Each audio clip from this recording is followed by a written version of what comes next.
Hello everyone and welcome back to the Great Book of Grudges. My name is Nathan and we're back with another Total War Warhammer video. Today we'll be continuing our series on SFO Grimhammer, the Sundering, a patch for this mod which is due to drop any moment now.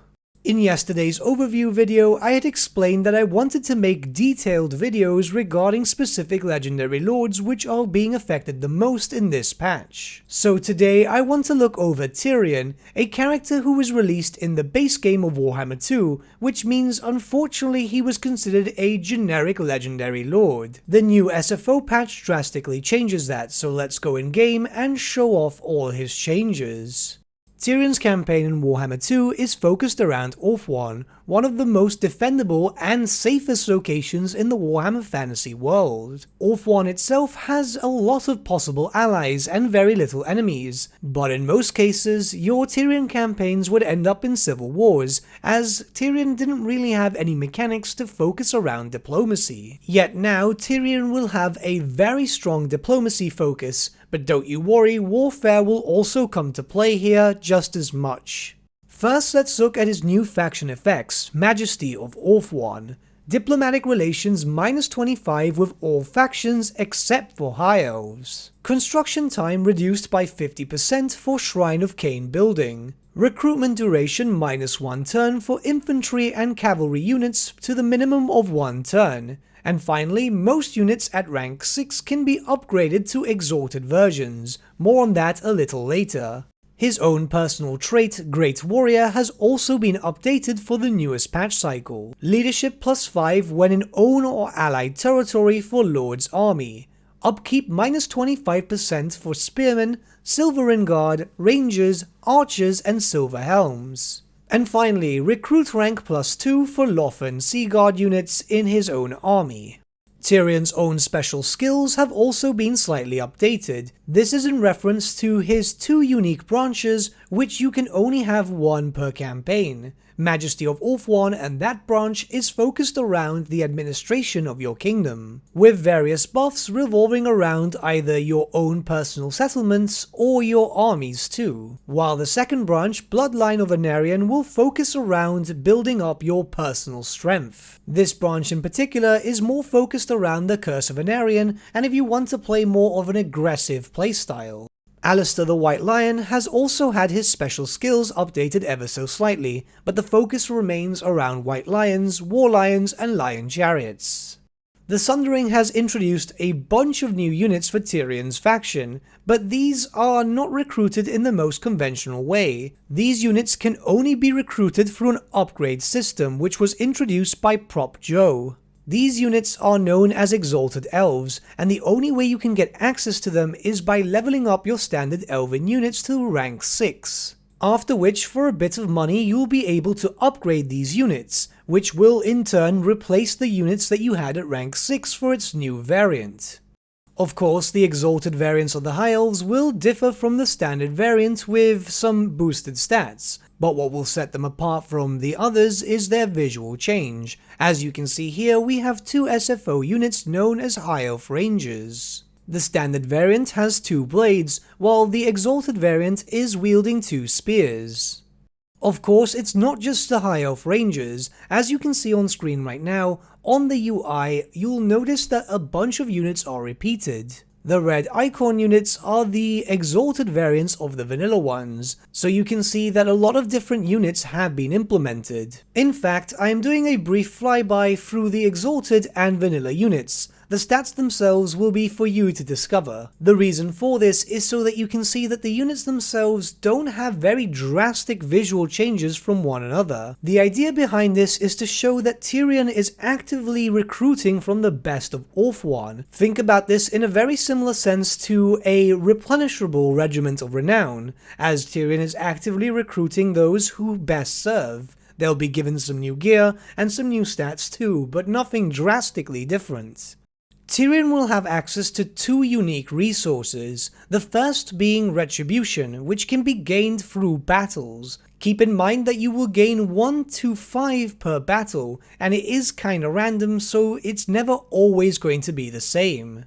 This resource can be used on the new technology branch known as Retribution. This is a branch focused around warfare, where you'll be able to buff up your armies, your capabilities for sieges, and so on. Keep in mind, however, that as you start to progress through this tree, you will start to lose diplomatic relations with every single race barring the High Elves. This tree itself is more centered around the players who prefer a more aggressive playstyle. The second resource is known as Unity and is gained directly through your own entertainment buildings. This new resource can be used for the new Unity tab, which is focused more around the defense of Orthwan and administrative duties. It will also give you the benefit of increased diplomatic relations with other factions and races that are not High Elves. This is more for the player who doesn't want to be completely aggressive all the time and would like a little breathing room per se. Keep in mind here that it's not possible to have both Retribution or Unity. Once you unlock one, the other one will permanently lock for the rest of the campaign. The benefit of this is that it gives you replayability for Tyrion's faction. Tyrion's faction will also benefit from a new system only available to him, where uniting the fellow High Elves will provide you with a bunch of faction effects. As you can see here on screen, there are a bunch of different faction effects available to me, each of them linked to all the different High Elf factions in Warhammer 2 Mortal Empires campaign. As you grow in power and start confederating with the various different factions, you will then be able to get a new faction trait, and each of the different factions will also have their own unique trait given to you. This will give the player more incentive to confederate with all the other elves. And it is indeed worth it. If you can confederate with them all, your faction will become stronger than ever. Mountain Strength will increase fire resistance by 10% for all characters. There will also be a Vigor loss reduction minus 10% for Dragon Princes and Dragon units. And finally, melee defense plus 10 for all Phoenix Guard units. Realm of the Seafarers will grant an increased magical item drop chance by 25%. Leadership plus 5 when fighting at sea. And finally, all characters will obtain the attribute known as Strider. The Misted Lands of Yveres will grant plus 3 melee attack and plus 3 melee defense for all Spearmen, Silvering Guard, Rangers, Archers, and Lothan Sea Guard units, with all characters also receiving a charge bonus of plus 25% when in foreign territory. Hunters of Thrace will give you bonus versus large plus 10 for White Line units, campaign line of sight plus 25%, melee attack plus 5 for Great Eagles and Warlion units, speed plus 10 for Great Eagle and Warlion units, and finally all characters will obtain the Vanguard Deployment attribute. Lord of the Dragons will provide physical resistance plus 5% for Dragon units and Dragon Princes, charge bonus plus 25 for Dragon Prince units, income from post-battle loot plus 5%, and finally all characters will have an increased melee attack of plus 5 when in foreign territory. Everqueen's Tour will increase diplomatic relations with High Elves plus 5, attrition reduced by minus 10 casualties suffered from all attrition, casualty replenishment plus 5%, missile damage plus 10% for Sisters of Avalon units, and finally range plus 20% for Sisters of Avalon. The Shadow King Comes will increase hero self-defense chance by 10%, melee attack plus 5 for Shadow Warrior units, speed plus 10 for Shadow Warrior units, and finally weapon strength and missile strength plus 5% when fighting against Dark Elves. The Return of Teclis will provide magical resistance plus 10% for all characters, vigor loss reduction minus 25% for all Phoenix units, hero capacity plus 1 for mages, and weapon strength plus 10% for Phoenix units. Enchanted Safri will provide Winds of Magic starting amount plus 5, research rate plus 10%, and finally weapon strength plus 20% for Sword Masters of Hoeth and Lore Masters of Hoeth. Master Charioteers will provide construction time minus 1 for province capital and settlement buildings, armor plus 10 for chariot units, speed plus 10% for chariot units, ammunition plus 10% for Eagle Claw bolt throwers and Tyrannok chariots, and finally reload time reduction plus 10% for Eagle Claw bolt throwers. And finally, Thundering Hooves will provide campaign movement range plus 5% for all armies, growth plus 10, weapon strength plus 10% for Alarian Reaver and Silverhelm units, And finally, range plus 25% for Illyrian Raver archer units.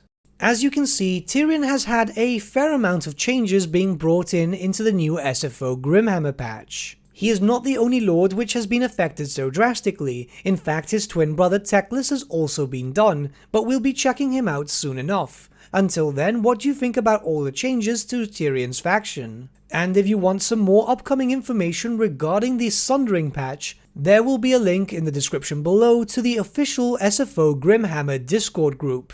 But with that, my friends, we've come to the end of our video. Thank you so much for watching. If you did enjoy the video, might I suggest giving the video a like, or even subscribing to the channel, as it really does help us out.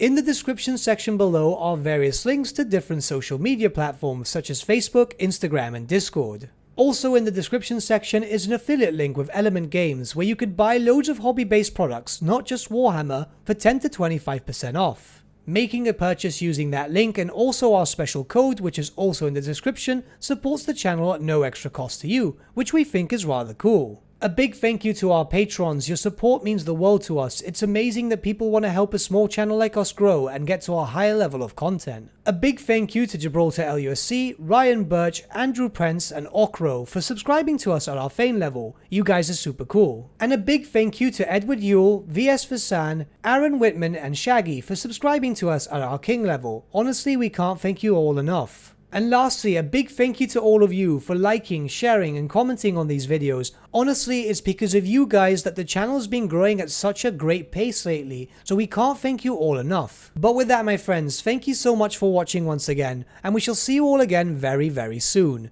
Have a good day.